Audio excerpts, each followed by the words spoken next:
was born in Belgrade and grew up first in Yugoslavia, then Serbia after that.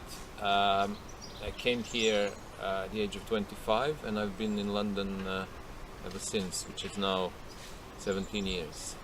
I never had any problems. Living in London is actually quite similar to living in Belgrade in many ways, like living in any other big city in the world. The integration was actually quite smooth. I learned to be reserved. I learned to be a little bit more kind of British, if you want, than I would normally be as someone from Southeast Europe, where you have people that are very expressive and always say what they mean and so on.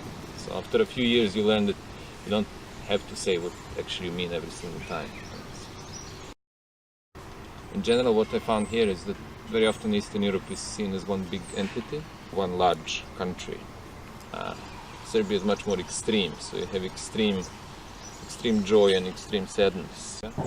Life in Serbia is much more intrusive. You have neighbors asking you questions.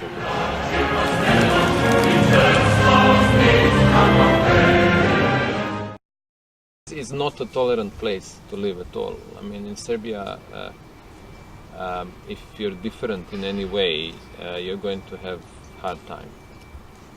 If you're gay, if you're black, if you're disabled, it's much more difficult than here.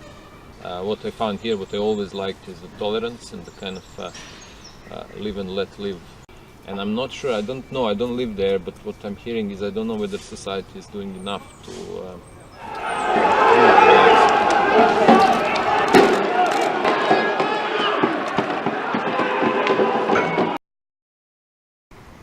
Well, Serbia doesn't have a good reputation because of the wars, and probably deservedly so we shouldn't complain about that. I feel it was a completely idiotic episode in history, unfortunately episode that keeps repeating itself. It brought no good for anyone. I have a massive problem with these little countries that were made, Slovenia and Croatia and Serbia and all of them. I equally dislike them because I find it really stupid in the 21st century that instead of having one big country which is doing really well, you suddenly have your small little kind of villages. And I find it very disappointing that people don't learn from the mistakes of their grandparents.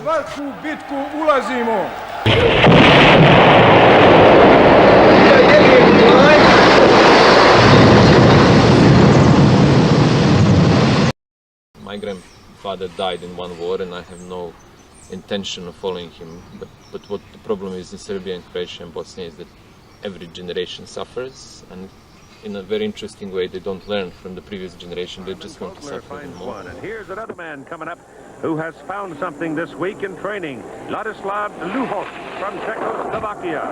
And again, it looks like a powerful takeoff, well executed, over his skis, the landing wasn't that hot, a little back. Came from Nottingham, England. Their names were Jane Torval and Christopher Dean, and when they took to the ice... I never engaged actively with what we call the Serbian diaspora, or the kind of Serbian community here. We don't teach our children that they're Serbian first and British second. But you will find, which is very often with immigrants, that you have immigrants come to a new country, they work extremely hard, but they never really leave country where they came from. And all of our children have strong links with Serbia, and most of them speak the language. But we don't teach them that they're only Serbian and nothing else.